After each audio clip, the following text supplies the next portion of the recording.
नेपाल राष्ट्र बैंकले क, ख र ग वर्गका बैंक तथा वित्तीय संस्थाहरूको लागि एकीकृत निर्देशन 2082 जारी गरेको छ। आजको श्रृङ्खलामा यस निर्देशन बमोजिम बैंक तथा वित्तीय संस्थाहरूले प्रभावहरूको गरेको कर्जाको वर्गीकरण र वर्गीकरण अनुसारको कर्जा नोक्सानी व्यवस्था के कसरी गर्ने, कति गर्ने र सो सम्बन्धी व्यवस्था के कस्तो रहेको छ चर्चा गर्नेछौँ। सुरुमा कर्जाको वर्गीकरण। कर्जा नोक्सानी गर्नुभन्दा अगाडि बैंक तथा वित्तीय संस्थाहरूले लगानी गरेको कर्जा चाहिँ वर्गीकरण गर्नुपर्ने हुन्छ, जसलाई कर्जा सापटको वर्गीकरण भनेर उल्लेख गरिएको छ। अब कर्जा सापटको वर्गीकरणको मुख्य आधार के हो त? यसको मुख्य आधार चाहिँ कर्जा सापटको सावा वा ब्याज भुक्तानी हुनुपर्ने भाका नाएको अवधिका आधारमा। यसको आधार भनेको चाहिँ कर्जा सापटको सावा वा ब्याजले भुक्तानी हुनुपर्ने भाका नागेको अवधिको आधारमा कर्जाको चाहिँ वर्गीकरण गर्नुपर्ने देखियो हुन्छ। अब कर्जाको वर्गीकरणमा चाहिँ पहिलोमा रहेको छ सक्रिय कर्जा, जसलाई बैंक वित्तीय संस्थाहरूले पर्फर्मिङ लोन PL भनेर पनि वर्गीकरण गरेको छ भने अर्कोमा रहेको छ निष्क्रिय कर्जा अर्थात् नन पर्फर्मिङ लोन, जसलाई बैंक वित्तीय संस्थाले नन पर्फर्मिङ लोन भनेर वर्गीकरण गरिएको छ। अब हेरौँ पर्फर्मिङ लोन अर्थात् सक्रिय कर्जामा कस्तो खाले कर्जाहरू पर्दछ। अब सक्रिय कर्जा अन्तर्गत पर्ने कर्जाहरूलाई पनि फेरि दुई भागमा विभाजन गरिएको छ। पहिलोमा रहेको छ असल कर्जा पास लोन, अर्को 2 नम्बरमा रहेको छ सूक्ष्म निगरानी कर्जा वाचलिस्ट लोन। अब पास लोनभित्र कुन कुन लोनहरूलाई राख्ने त? पहिलो नम्बर लेखेको छ भाका ननाएका र 1 महिनासम्म भाका नाएका कर्जा सापट। जुन कर्जा सापटले भाका नै नाग्दैन, रेगुलर पेमेन्ट भइरहन्छ, ड्यू नै बस्दैन, अथवा ड्यू बस्यो खण्डमा पनि 1 महिनासम्म मात्र ड्यू बस्छ, 30 दिनभन्दा माथि उसको ड्यू जाँदैन, त्यहीभित्रसम्म सेटलमेन्ट हुन्छ भने त्यस्ता खाले कर्जाहरूलाई पास वर्गमा वर्गीकरण गरिन्छ। अर्को छ मुद्दती रसिदको धितोमा गएका कर्जा तथा सापट। हामीले व्यक्तिले अथवा कुनै फर्म कम्पनीहरूले सरकारी गैर सरकारी संस्था सरकारी संस्थाहरूले बैंक वित्तीय संस्थाहरूमा मुद्दती बचत अर्थात् फिक्स्ड डिपोजिट राख्ने गर्छ। त्यो फिक्स्ड डिपोजिटलाई नै धितो मानेर त्यसको एगेन्स्टमा बैंक वित्तीय संस्थाले त्यही व्यक्ति वा कम्पनीलाई कर्जा प्रवाह गर्छ। त्यस्तो कर्जाहरू चाहिँ सिधै पास क्याटेगोरीमा आउने हो। अर्को नेपाल सरकारको सुरेशन पत्र तथा नेपाल राष्ट्र बैंक ऋणपत्रको धितोमा गएका कर्जा तथा सापट। नेपाल सरकारको सुरेशन पत्र अनि नेपाल राष्ट्र बैंकको ऋणपत्रलाई धितो मानेर धितो राखेर त्यसको एगेन्स्टमा पनि बैंक वित्तीय संस्थाहरूले कर्जा प्रवाह गर्छ। त्यस्तो कर्जाहरू पनि पास क्याटेगोरीमा क्याटेगोराइज हुने भयो। अर्को पर्याप्त सुरक्षा लिई प्रति ग्राहक बढीमा रु 10 लाखसम्म प्रवाह भएको सुन चाँदी कर्जा। पर्याप्त सुरक्षा लिई, अब त्यसको लागि धितो लिएर चाहिँ प्रति ग्राहक भने एउटा ग्राहकलाई रु 10 लाखसम्म प्रवाह भएको सुन चाँदी कर्जा सिधै पास क्याटेगोरीमा आउने भयो। तर अतिरिक्त धितो सुरेशन बापत मुद्दती रसिद वा नेपाल सरकारको सुरेशन पत्र वा नेपाल राष्ट्र बैंक ऋणपत्र धितो राखी कर्जा प्रवाह गरेमा त्यस्ता कर्जा तथा सापट र रु 10 लाखभन्दा बढीको सुनचाँदी धितो कर्जालाई भने भाका नागेको आधारमा वर्गीकरण गर्नुपर्नेछ, बिर्सिनु नहुने कुरा। अब दोस्रोमा छ सूक्ष्म निगरानी वाचलिस्ट। यसमा के कस्ता लोनहरू पर्छन् हेरौँ। 1 महिनादेखि 3 महिनासम्म भाका नागेका कर्जा सापट। माथि 1 महिनासम्म भाका नागेको वा भाकै ननागेको पास क्याटेगोरीमा परेको हो भने 1 महिनादेखि 31 डेजदेखि 3 महिनासम्म 90 दिनसम्म चाहिँ भाका नागेको छ भने त्यस्ता कर्जाहरू चाहिँ सूक्ष्म निगरानीमा पर्ने भयो। अर्को 1 महिनाभित्र नवीकरण नभएका वा अस्थायी रूपमा बढीमा 90 दिनसम्म भुक्तानी अवधि बढाइएका अल्पकालीन वा चालु पुँजी कर्जाहरू, जो वार्षिक रूपमा नवीकरण गर्नुपर्ने खाले कर्जाहरू चाहिँ बैंक वित्तीय संस्थाले लगानी गरेको छ। त्यस्तो कर्जाहरू नवीकरण गर्नुपर्ने समयावधि फेल भएको 1 महिनाभित्र नवीकरण नभएमा भनेपछि 1 महिनाभन्दा बढी समयले नवीकरण गर्नुपर्ने समय सकिएमा त्यही अनुसारको नोक्सानी व्यवस्था अथवा क्याटेगोरी गर्नुपर्ने राख्नुपर्ने हो भने 1 महिनाभित्र नवीकरण 1 महिनासम्म नवीकरण नभएका छन् भने वाच लिस्टमा, अथवा नवीकरण गर्न सकेर त्यसको नवीकरण गर्ने समयावधि चाहिँ 90 दिनसम्म बढाइएको छ भने त्यस्ता कर्जाहरू सूक्ष्म निगरानीमा। त्यस्तै अन्य कुनै पनि बैंक वा वित्तीय संस्थामा निष्क्रिय कर्जामा वर्गीकरण भएको ऋणीलाई प्रवाहित कर्जा। बैंक वित्तीय संस्थाले कुनै पनि नयाँ कर्जा प्रवाह गर्दाखेरि जुन व्यक्ति वा संस्थालाई कर्जा प्रवाह गर्छ त्यो व्यक्ति वा संस्थाले त्योभन्दा अगाडि नै त्यो बैंक वित्तीय संस्थाभन्दा अर्को बैंक वित्तीय संस्थाबाट कर्जा चलाइराखेको छ र त्यो कर्जा चाहिँ निष्क्रिय कर्जामा वर्गीकरण भएको छ। त्यस्तो व्यक्ति वा संस्थालाई कर्जा प्रवाह गर्यो भने त्यो कर्जा सिधै सूक्ष्म निगरानी वर्ग वाच लिस्टमा क्याटेगोराइज गर्नुपर्ने हुन्छ। त्यसपछि अर्को लेखेको छ, सावा र ब्याज नियमित रूपमा भुक्तानी भए तापनि नेटवर्थ ऋणात्मक भएका वा लगातार 3 वर्षदेखि खुद नोक्सानीमा रहेको फर्म, कम्पनी वा संस्थालाई प्रभावित कर्जा।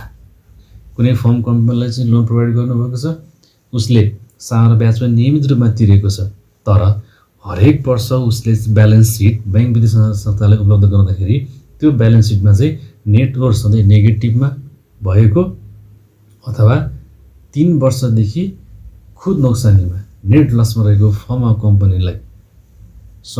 कम्पनीलाई प्रवाह गरेको कर्जा छ, त्यो कर्जा सेटलमेन्ट नभइकन कन्टिन्यू अगाडि बढिरहेको छ भने ड्यू डेट 0 नै भए तापनि सूक्ष्म निगरानीमा वर्गीकरण गर्नुपर्ने हुन्छ। तरले कुरो बिगार्छ, निर्माणाधीन अवस्थामा रहेका परियोजनालाई प्रदान गरिएका कर्जाको हकमा परियोजनाले व्यावसायिक उत्पादन सुरु गरे पश्चात 3 पूर्ण आर्थिक वर्षको वित्तीय विवरणका आधारमा मात्र यो व्यवस्था लागू हुनेछ। भनेको निर्माणाधीन कन्स्ट्रक्सन फेजमा रहेको कुनै परियोजनालाई कर्जा प्रवाह गरेको छ भने त्यस्तो प्रोजेक्टको लोनलाई चाहिँ नेटवर्थ ऋणात्मक भएमा पनि वा लगातार 3 वर्षदेखि खुद नोक्सानीमा भए तापनि सिधै वाच लिस्टमा राख्न पाइएन। के गर्नु पर्यो, जब उसले व्यावसायिक उत्पादन सुरु गरेकोदेखि चाहिँ अबको 3 आर्थिक वर्षको वित्तीय विवरण हेरेर नेटवर्थ ऋणात्मक देखियो अथवा लगातार 3 वर्षदेखि खुद नोक्सानीमा देखियो भने चाहिँ त्यसलाई सूक्ष्म निगरानीमा राख्न पर्यो। त्यसै गरी रु 2 अर्ब वा सोभन्दा बढी रकममा सहवित्तीयकरण कर्जामा परिणत नभएको बहुब्याङ्किङ कर्जा। सहवित्तीयकरण भनेको चाहिँ विभिन्न बैंक वित्तीय संस्थाहरूले एउटै प्रोजेक्टमा सहमतिमा लगानी गर्ने कर्जा हुन्छ। 2 अर्ब वा सोभन्दा बढी रकम चाहिँ सहवित्तीयकरणमा एउटा मात्रै बैंक वित्तीय संस्थाले त्यसमा लगानी गर्न पाइएन। कुनै एउटा बैंक वित्तीय संस्थाले लिड गरेर उसको नेतृत्वमा अरू पनि बैंक वित्तीय संस्थाले त्यहाँ लगानी गरेको हुनु पर्यो। त्यसरी लगानी गरेको छैन, 2 अर्ब वा सोभन्दा बढी सिङ्गल एउटा मात्रै बैंक वा फाइनेन्सले लगानी गरिरहेको छ भने त्यस्ता लोनहरू पनि सिधै वाच लिस्टमा। तर पारिपासु यहाँ लेखेको छ, तर पारिपासु सम्झौता गरिएका नवीकरण नहुने प्रकृतिका अल्पकालीन चालु पुँजी कर्जाको हकमा यो व्यवस्था लागू हुने छैन। पारिपासु भनेको धितो पारिपासु भन्ने हुन्छ, एउटै धितोबाट विभिन्न बैंक वित्तीय संस्थाले लगानी गरेको कर्जा छ भने एउटै धितोमा गरेको छ भने र त्यो चाहिँ नवीकरण नहुने प्रकृतिका अल्पकालीन चालु पुँजी भनेको अब यसलाई विशेष गरी पर्मानेन्ट वर्किङ क्यापिटललाई चाहिँ फोकस गरेको छ। त्यस्तो कर्जाहरूमा चाहिँ 2 अर्ब वा सोभन्दा माथिको लोन भए पनि वाच लिस्टमा राख्नुपर्ने छैन, ड्यू डेटको आधारमा वर्गीकरण गर्नुपर्ने छ। त्यसै गरी यहाँ यस ब्याङ्कले भनेको छ भने नेपाल राष्ट्र ब्याङ्कले निरीक्षण गर्दा ऋणीको नगद प्रवाह तथा परियोजना सञ्चालनको अवस्था कमजोर भएको आधारमा सूक्ष्म निगरानी राख्ने भनी निर्देशन दिएका कर्जा। नेपाल राष्ट्र ब्याङ्कले बैंक वित्तीय संस्थाहरूलाई अब विभिन्न समयमा इयरली, हाफ इयरली, क्वार्टरली चाहिँ निरीक्षण गरिराखेको हुन्छ। त्यो क्रममा उनीहरूले ऋणीहरूको पनि ब्यालेन्स सिट, प्रोजेक्ट सबै अध्ययन गरेर त्यो बेलामा चाहिँ नगद प्रवाह तथा परियोजना सञ्चालनको अवस्था कमजोर भन्ने ठानेर यसलाई सूक्ष्म निगरानी राख्ने भनेर भन्दै भने त्यो चाहिँ नियमित पैसा आइरहेको परियोजना सञ्चालन भइरहेको अवस्था भए तापनि त्यसलाई वाच लिस्टमा राख्नुपर्ने हुन्छ। त्यसै गरी कर्जा सोपुँजी अनुपात डेब्ट इक्विटी रेसियो चाहिँ 80:20 भन्दा बढी हुने गरी प्रभाव भएका कर्जा। यो भनेको चाहिँ कुनै फर्म कम्पनी प्रणालीमा चाहिँ बैंक वित्तीय संस्थाले कर्जा प्रवाह गर्दैछ भने बिजनेस 20% इक्विटीबाट चल्नुपर्छ भने म्याक्सिमम 80% चाहिँ बैंक वित्तीय संस्थाको लोनबाट चल्न पर्ने हुन्छ।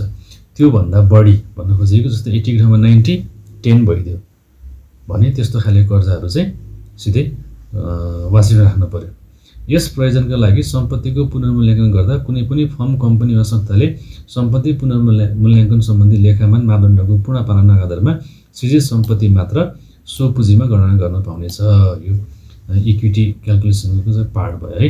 यसै गरी यस ब्याङ्कले तोके बमोजिमको ऋण भुक्तानी आम्दानी अनुपात कायम नगरेका कर्जा भनेको हुनुपर्छ, अथवा कति इन्कमको कति पर्सेन्टभित्र चाहिँ उसको इएमआई हुनुपर्छ भन्ने एउटा स्ट्यान्डर्ड मेन्टेन गर्दै हुन्छ राष्ट्र ब्याङ्कले। त्यो नपुग्ने गरी लगानी गरेको छ भने त्यो सिधै वाच लिस्टमा जान्छ। त्यसै गरी कर्जा प्रवाह भई स्थापना भएको उद्योग, पहिला उद्योग थिएन, लोन गएपछि त्यो इस्टाब्लिस भयो। परियोजना व्यवसाय परिस्थितिजन्य कारणले सञ्चालनमा नभए तापनि पूर्व निर्धारित व्यवस्था बमोजिम कर्जाको समावेश नियमित रूपमा भुक्तानी भइरहेको त्यस्तो उद्योग परियोजना व्यवसायमा प्रभावित कर्जा। सिम्पल, अहिलेको जेन्जी आन्दोलन भनौँ, कुनै ब्याङ्किङ संस्थाबाट कर्जा लिएर गएको थियो र उसले उद्योग सुरु गरेको थियो, स्थापना गरेको थियो, लोन लिएपछि स्थापना गरेको थियो। अब जेन्जी आन्दोलनकारीले उद्योग चाहिँ अब छैन, सक्यो, डिस्ट्रिक्ट भयो, तर पनि उसले चाहिँ कर्जा नियमित रूपमा तिरेको छ भने ड्यु डेट्सको आधारमा पास राख्न पर्ने थियो, तर यो व्यवस्थाले चाहिँ वाचिन राख्न पर्ने हुन्छ। अब अर्को चाहिँ निष्क्रिय कर्जा भनेको छ, दोस्रो क्याटेगोरी निष्क्रिय कर्जा है, नन पर्फर्मिङ लोन। अब यसभित्र चाहिँ कुन कर्जा पर्छ भन्दाखेरि यसभित्र चाहिँ विशेष गरी 3वटा क्याटेगोरी पर्दछ। पहिलोमा कमर्सियल कर्जा अर्थात् सब स्ट्यान्डर्ड। यो भनेको चाहिँ जुनसुकै कर्जा होस् 3 महिनादेखि 6 महिनासम्म भाका नआएको कर्जा, 3 महिनादेखि 6 महिनासम्म भाका नआएको कर्जा सापटहरू चाहिँ सिधै सब स्ट्यान्डर्ड कमर्सियलमा जान्छ। अर्को क्याटेगोरी रहेको छ शङ्कास्पद अर्थात् डाउटफुल। यो चाहिँ 6 महिनादेखि बढीमा 1 वर्षसम्म भाका नआएको कर्जा सापट चाहिँ डाउटफुलमा बस्ने भयो।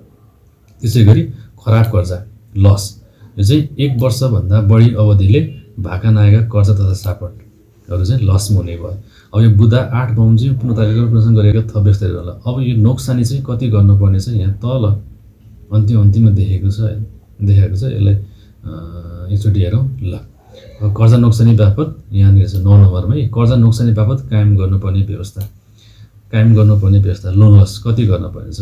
असल कर्जामा वर्गीकरण भएको सबै कर्जामा 1% चाहिँ लोन लस प्रोभिजन गर्नु पर्यो। अघिल्लो निर्देशन अथवा योभन्दा अगाडिको सर्कुलरले चाहिँ 1.10% थियो भने असल कर्जामा अहिले 1% मात्रै गरेको छ। भनेको त्यो लोन जो असल कर्जामा परेको छ त्यसको तिर्न पर्ने पुरै बाँकी सामा जति हो त्यसको 1% है। अर्को सूक्ष्म निगरानीमा परेको छ भने त्यसमा 5%, कमर्सियलमा पऱ्यो भने 25%, शङ्कास्पदमा पऱ्यो भने 50%, खराबमा पऱ्यो भने 7%। आज चाहिँ क्याटेगोराइज कसरी गर्ने र गरेको क्याटेगोरी अनुसार चाहिँ कति प्रोभिजन गर्ने भन्ने विषयमा चाहिँ छलफल भयो। बाँकी थप विषय अर्को भिडियोमा चर्चा गर्नेछौँ। अब यो च्यानललाई सब्सक्राइब गर्नुहोला। के कस्तो सुझाव सल्लाह छ कमेन्टमा लेखिदिनु होला। धन्यवाद।